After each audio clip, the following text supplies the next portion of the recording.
Hello, welcome to Sephra's Pop Culture World. My name is Sephra and this is my world. And so today we're going to discuss a wee bit of a recap of last night's 90 Day Fiance the other way. So, first off, we got to well, I'm in my order here, not necessarily the show's order. Sumit and Jenny got to see more of that fiasco unfold. Sumit did speak candidly to the cameras, or so we assume, that he was in love with Jenny all along, and it was, as I surmised in a previous video, that after the parents met Jenny, they made him do the arranged marriage. And of course, since the man has no spine, he went ahead with it. And so, yeah, Jenny, even though she made the crack about being a mistress in a previous episode, she is and was a mistress. And Sumit seems quite sorry, but of course he's a professional liar and catfisher, so we don't know anything anymore. But he claims that he's loves Jenny all along. He never loved the wife, and I feel bad for the wife who's watching this. Nothing worse when your husband's screwing around and has a secret life on you. I'll tell you that. And but there he is on TV as a married man dissing his wife and talking about his mistress. So we'll see how that unravels, as it were. I know if I was Jenny, I'd be packing my bags and getting the hell out. But of course, she keeps falling for his lies. As we recall, when they first met, he had catfished her with different pictures and stuff, and so the relationship began on a lie, and it seems to be continuing on a lie.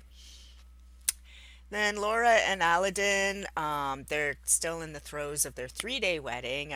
So they had night number two, and Laura had to wear all this gold. She joked about being like Mr. T, and it looked pretty uncomfortable wearing all the garb that she was wearing, and she was lamenting that her son Liam wasn't there.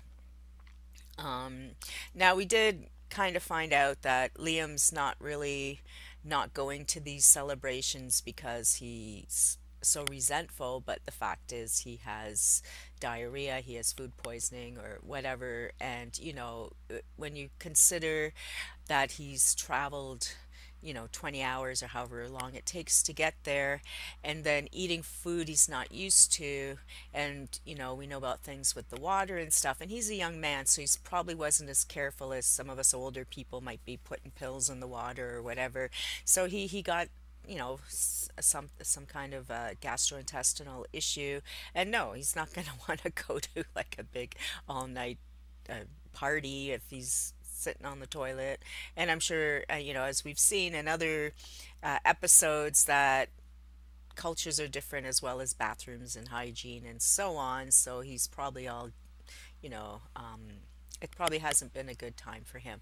So he and Aladdin, though, did meet and go to a bathhouse where Aladdin was trying to tell Liam that he's gonna make Laura have babies. And as we've discussed before, Laura is like 51 or something. Um, and that doesn't mean she can't have babies, but it's not a good idea. And Liam's like, no, my mom's not having babies. If you guys have babies, I'm out of here. And I don't blame him. Like, no one wants their 51-year-old mom to start popping out babies with a 20-year-old man. I think any of us can wrap our heads around that idea. No matter how much you love Laura and Aladdin, no matter if you're for them or against them, I think we can all decide that if we were Laura's son or daughter, it would be like, no. Relax, mom. Just have some fun with your young man. And plus, Liam seemed concerned that it would be dangerous for Laura. And to me, it was a red flag that Aladdin didn't care, or maybe isn't educated enough to know that, having a baby in your 50s does come with a whole host of problems. I'm certainly glad, like, I'm in my 50s now. I can't even imagine starting again. My children are grown. They're on their own. I'm living my life, making my videos. I can't imagine starting with a baby again. And there's as women get older, as they climb out of their 20s, more and more complications can happen for us. Um, in pregnancy, and by the time you hit your 40s, they often say it's not a great idea, because by then, because unlike men who make sperm all the time, women we're kind of born with eggs and die with the eggs, and they get released every now and again. So the older we get, the older the eggs are, and then that's where you get into issues and problems, medical issues, and miscarriages and ectopic pregnancies and so on, right? So yeah, I don't advise Laura to get pregnant either. She should just enjoy her new man and enjoy her son Liam, and maybe encourage him to get married and start a family. You know? But poor Liam's so screwed up because of his mom's antics. I feel sorry for him. So we went on and we saw Jahoon and Devon, and I really like that couple. They got married last night as a very quick kind of civil ceremony in a courthouse. Devon's in South Korea with the baby, but not with Drusilla. And she married Jahoon, even though she has a lot of reservations about how they're actually going to survive, and they're still living at the mom's house or the parents' house and so on. Um, as I've said before, I think Devon expects a lot from Jahoon when he's just like 22 or something, and she's not much older.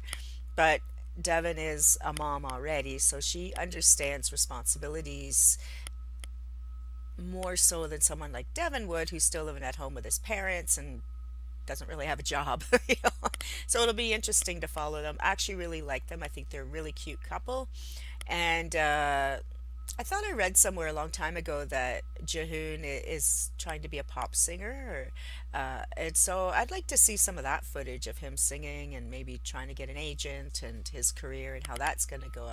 Certainly has the looks to be a pop star sensation, and I think it would be cool if he could follow through with some of that instead of the illegal activities, which now, to me, they keep throwing around this whole thing that he got caught for criminal activities with cell phones and stuff. So I don't know if that's going to impede him being able to travel to the States or to actually move to the States as Devon's husband. But then again, Devon seems to want to live in South Korea, so we'll see how that goes.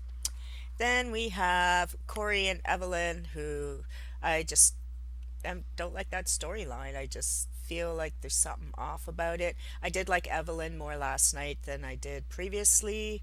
Um, she seems to have a bit of vulnerability, but then again, when they were on the phone, and she's all lovey-dovey on the phone, and then when he said he's coming tomorrow, she changed like that on a dime. What do you mean you're coming tomorrow? You know? So yeah, that made me suspicious about a lot of things. Anyways, that's it for this morning's wrap up. Did you enjoy last night's episode? Are you rooting for these marriages? Or what do you think? What do you think, Sumit and Jenny? Oh my goodness gracious. Yeah, let's see what happens next week. Bye.